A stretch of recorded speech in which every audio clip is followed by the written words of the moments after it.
Halo Sobat Bola, apa kabar? Semoga semua sehat Baik, selalu. Amin, amin, amin, amin. amin. Ini pertandingan FIFA Matchday antara Indonesia lawan Argentina udah makin dekat ya. Kemarin kita sudah bahas juga mengenai lawan Palestina dan sekarang kita ingin tahu nih apa yang menjadi persiapan dari timnas Indonesia menghadapi Argentina besok. I- Ya memang kan persiapan sudah pasti ya. Itu bagian dari strategi dari STY. Salah satunya bagaimana STY kemudian menuntut bahwa para pemainnya untuk lebih fokus karena yang Hmm, dihadapi adalah negara dengan peringkat satu dunia. Dan ini sebuah momen yang tidak boleh dilewatkan, tidak boleh disia-siakan dan saatnya lah gitu loh buat para pemain kita menunjukkan kepada dunia bahwa kita juga punya tim yang ya katakanlah bisa meladeni Argentina katakanlah seperti itu ya. mhm, Makanya supaya para pemain lebih fokus di pinggir lapangan tempat latihan pemain timnas itu dibentangkan kain hitam ya. Karena kan kalau kita lihat belakangan, memang animo dari masyarakat bola Indonesia untuk menyaksikan pemain-pemain timnas itu kan begitu kuat ya. hmm, Sampai mereka hadir ke lapangan pada saat pemain melakukan latihan. Ini bukan tidak mungkin, ini juga agak mengganggu dalam dalam tanda kutip ya. Yang hmm, kita harapkan ya bahwa gangguan-gangguan yang bisa merubah fokus, merubah konsentrasi itu juga tidak dialami hmm, saat akan menghadapi Argentina nanti gitu, Bro. hmm. Ini menarik sih sebenarnya mengenai Mm-mm. pagar kain hitam ini. Saya jadi Iya. saya jadi ingat Pak Hang Seo yang waktu di salah satu kompetisi saya lupa mana, kemudian mereka memasang apa memerintahkan untuk Ya, eh, ya ibaratnya nggak mau diintip lah gitu ya. betul, betul. Apakah ini benar alasannya memang untuk supaya pemain kita fokus atau sebenarnya biar nggak diintip lawan? Saya rasa sih ini memang hanya untuk supaya pemain-pemain kita lebih fokus ya. Mhm, Fokus untuk berlatih, fokus untuk menatap pertandingan. Karena ya itu tadi, bagaimana gangguan dari para fans sepak bola itu bisa aja terjadi, walaupun tujuan mereka bukan untuk mengganggu, tujuan mereka adalah untuk menyaksikan.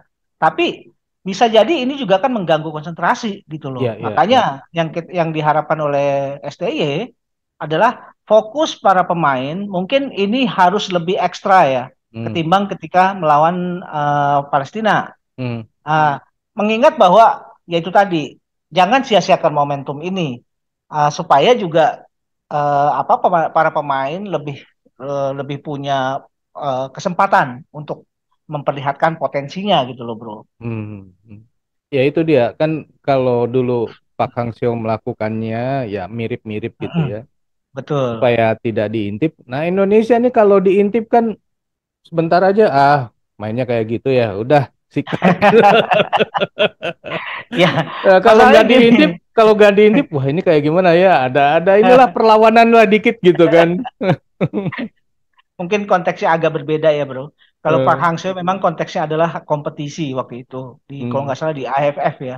Karena mereka juga ada keinginan supaya lawan-lawan dari Vietnam itu hmm, tidak mengintip kekuatan Vietnam gitu loh. Nah ini hmm, kan berbeda dengan apa yang dihadapi Indonesia saat ini. hmm, Indonesia saat ini yang dihadapi adalah juara dunia gitu loh bro. hmm. Kemudian ini juga tajuknya adalah friendly match ya, FIFA Match Ya, Day gitu. ya, Yang ini bukan sebuah kalender kompetisi, tapi ini adalah kalender pertandingan persahabatan gitu, Bro. ya, ya. Kita belum keprediksi kan ya, Bro? Belum, belum. eh Argentina kemarin melawan Hmm, Australia menang 2-0 dan Messi mencetak betul. gol hanya dalam waktu 80 detik. Ada komentar, Bro? Ya itulah Messi ya. Ya memang biar bagaimanapun Messi ini walaupun di penghujung karir dia masih menunjukkan dia masih punya sesuatu yang bisa dia perlihatkan gitu loh. Mhm, mhm, Makanya ketika Gaston Edul ya seorang jurnalis dari Argentina kemudian membocorkan manifest keberangkatan tim Argentina dari Cina ke Indonesia dan di mhm, situ tidak ada nama Messi. Messi, kemungkinan ya Messi tidak hadir. Tapi ya itu tadi, kita toh yang kita tidak yang kita hadapi bukan Messi ya, bukan Hmm. Messi seorang, tapi Mhm. yang kita hadapi adalah tim juara dunia gitu Hmm. loh. Nah, makanya saya pikir sih tidak akan ada banyak ini ya, tidak akan ada banyak perubahan ya seandainya Mhm. Messi hadir atau tidak. Mhm. Artinya kualitas dari pertandingan ini masih bisa menjamin bahwa ini akan sangat berguna buat sepak bola Indonesia. Ya. Ya kan sebenarnya waktu Messi ke Cina juga tidak bersama rombongan kan, dia menggunakan pesawat pribadi ke Betul, sana. Waktu itu juga betul. udah kepikiran loh kalau bawa pesawat pribadi terus nanti dari Cina ke Indonesianya dia pakai pesawat pribadi juga atau gimana gitu, bisa aja kan. Tidak tercantum Bisa, dalam manifest karena sebenarnya dia bawa pesawat sendiri kan. Bisa aja seperti betul. itu. Tapi bisa aja dia pakai pesawat sendiri tapi bukan ke Indonesia, ke tempat lain. Sepertinya memang kan gini, ada selentingan kabar ya, kalau yang tidak hadir di Indonesia itu bukan cuma Messi, Hmm. tapi ada Angel Di Maria, ada Otamendi. Saya pikir ketiga pemain ini adalah pemain-pemain yang dalam tanda kutip ya sudah di penghujung karir ya. Mereka Hmm. rata-rata udah di atas 33 tahun gitu loh. Hmm. Angel Di Maria seumuran dengan Messi. Otamendi sekitar 33-34 tahun. Artinya justru apa ya mungkin ya yang diharapkan dari mereka bertiga adalah bagaimana pengalaman mereka bisa ditularkan, Hmm. bisa diperlihatkan dalam permainan. Hmm. Nah, tapi katakanlah mereka tidak hadir, tapi di skuad Argentina kali ini kan banyak dihuni oleh pemain-pemain muda Hmm. yang saat ini justru lagi on fire. Hmm. Sebagai contoh, ada Julian Alvarez. Julian Alvarez, striker Argentina, masih berusia 20 tahunan, baru aja mendapat title treble winner. Hmm. Dia juara Piala FA, juara Liga Inggris, dan juara Piala Champion. Di Hmm. situ ada Alejandro Garnacho. Alejandro Garnacho ini disebut salah satu sebagai wonderkid-nya ini ya, bahwa salah satu masa depan sepak bola dunia itu adalah etalasenya ada di Garnacho. Katakanlah seperti itu. Karena Garnacho dianggap sebagai salah satu titisannya Cristiano Ronaldo Hmm. di Manchester United.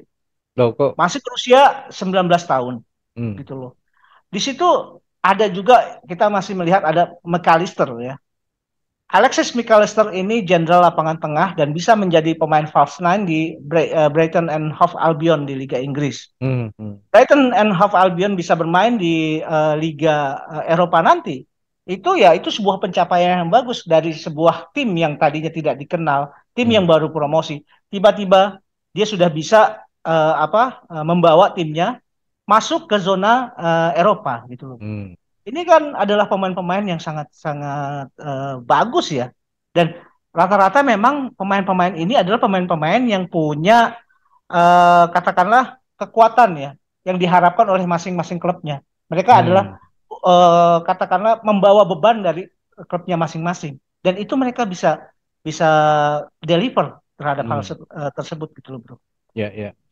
Artinya juga Argentina nggak dianggap bahwa ke Indonesia dengan tim yang main-main ya. Artinya serius juga sebenarnya kan itu Argentina nanti Ya, timnya ini. betul. Karena ini juga mungkin ya bagian dari mereka cara mempersiapkan diri. Hmm. Hmm. Bentar lagi mereka akan masuk ke kualifikasi zona CONMEBOL Hmm. untuk Piala Dunia tahun 2026 ya. Hmm. Nah, ini juga kan kita tahu persaingan di zona CONMEBOL itu juga kan sangat kuat gitu loh. Hmm. Bahkan Argentina aja pernah nyaris tidak lolos Piala Dunia.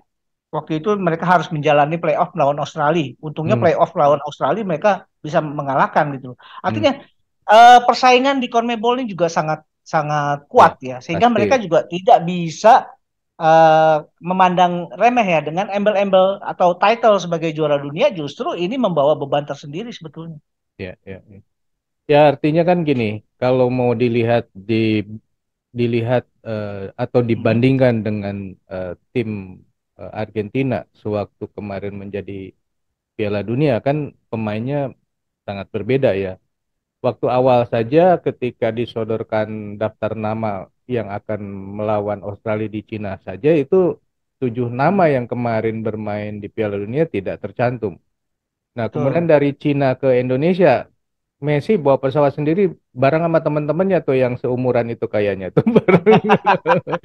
Sehingga yang sisanya yang kesini yang muda-mudanya ya. Tapi yang muda-mudanya juga kan ini bukan pemain ece-ece juga ya, justru Iya, pemain yang sekarang sedang hot-hotnya ya, sedang sedang betul, apa di dalam puncak-puncak top apa puncak karirnya mereka lah ibarat di Eropa.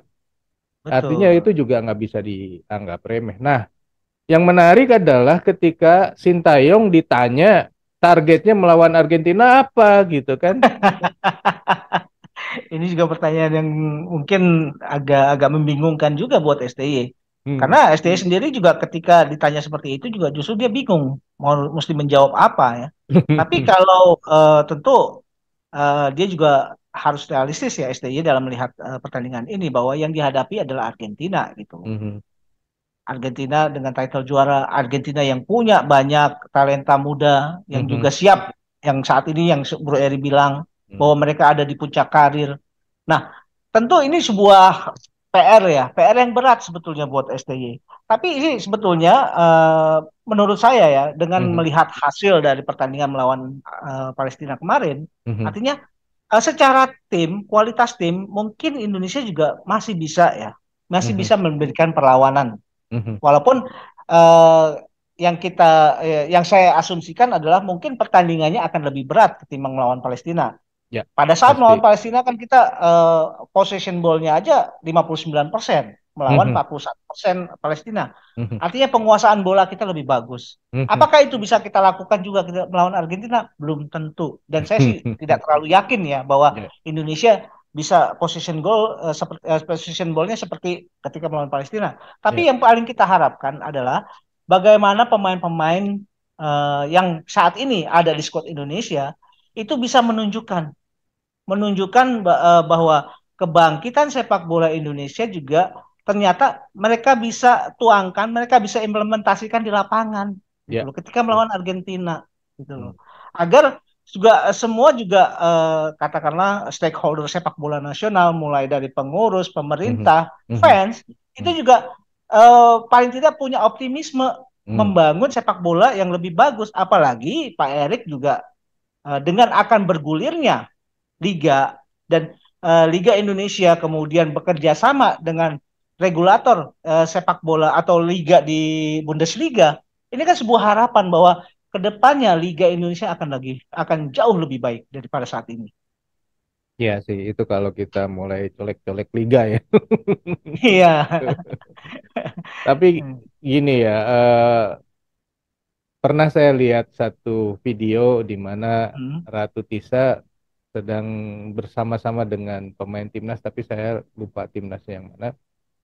Ratu Tisa bilang begini, yang penting itu kan kitanya siap nggak itu ya, apa ibaratnya mentalnya itu ya. Kalau ya, misalnya kita melawan Jepang aja, kemudian udah tahu bakalan kalah, terus ya kalah deh gitu kan. Artinya nggak akan ada perlawanan kalau pada saat itu ya. betul, betul, Bahkan betul. katanya, kalaupun misalnya melawan Vietnam kita udah merasa ah, kita akan kalah ya udah kalah gitu. Nah, Iya, apalagi lawan Argentina kan, kalau kalah itu kayaknya sih kan kalahnya memang besar ya. Apalagi ya, tapi ketika kemudian pemain-pemain yang senior ini tidak ada, kalau tadi misalnya 20% aja kemungkinan menangnya, sekarang mungkin jadi naik 25 atau 30%, gitu, naik dikit. Tapi kan bukan eh, berarti bahwa kita langsung belum apa-apa udah bilang kalah kan. Harusnya bahwa bisa nggak nih kita seri gitu kan. ya, Saya kira sih seri masih ya masih bisa diusahakan lah, dalam artinya bukan masih bisa terjadi ya. Karena lawan Palestina sendiri sebetulnya kan peluangnya banyak ya Indonesia ini. banyak, Palestina itu banyak. kan rankingnya 90-an. Artinya Indonesia ini kalau melawan Palestina kayak gitu harusnya rankingnya tuh ya di bawah 100. Maksudnya di bawah 100 itu 1 sampai 100 lah. Karena dengan Ya, Palestina seperti itu, dengan Kurasau ya, kemarin juga kita. Artinya Indonesia, timnas Indonesia sekarang ini kalau menghadapi tim-tim yang di sekitar 50 100 itu kayaknya sih bisa bersaing gitu ya. Tapi ya, kalau lawan timnas FIFA ranking 1, ya, tapi kalau misalkan ini memang hasilnya bagus, wah itu apa ya, kepercayaan diri pemain Indonesia akan sangat tinggi. Betul. Ya kan memang ketika STY lahir, apa STY hadir, kemudian dia juga tahu ada dua persoalan yang paling penting di tubuh timnas kita, yaitu persoalan fisikal dan persoalan mental. Dia kan perlahan sudah mulai bisa membangun itu, gitu loh. Mhm, mhm, Artinya mungkin kalau persoalan fisik itu lebih mudah untuk bisa mencapai katakanlah target tertentu ya. Dan mhm, itu sepertinya udah mulai kelihatan bahwa ketika pemain Indonesia hadir di sebuah turnamen, pemain-pemain Indonesia tidak pernah kedodoran dalam hal stamina. Itu mhm, satu. mhm. Tapi memang yang lebih sulit adalah ketika membangkitkan ini ya aspek mentalitas gitu Ya, loh. benar. Nah, perlahan tapi pasti kan memang bahwa aspek mentalitas itu sudah mulai terbangun Mhm, gitu. mhm, Dan kita harapkan bahwa aspek mentalitas itu juga terbawa ke dalam pertandingan ini gitu. mhm, mhm. Dan seperti Bro Eri bilang bahwa sebetulnya secara objektif kalau kita mengukur ya melihat pada hasil-hasil pertandingan melawan negara-negara yang di bawah rankingnya 100 dan kita masih bisa mengalahkan bahkan mereka, Mhm.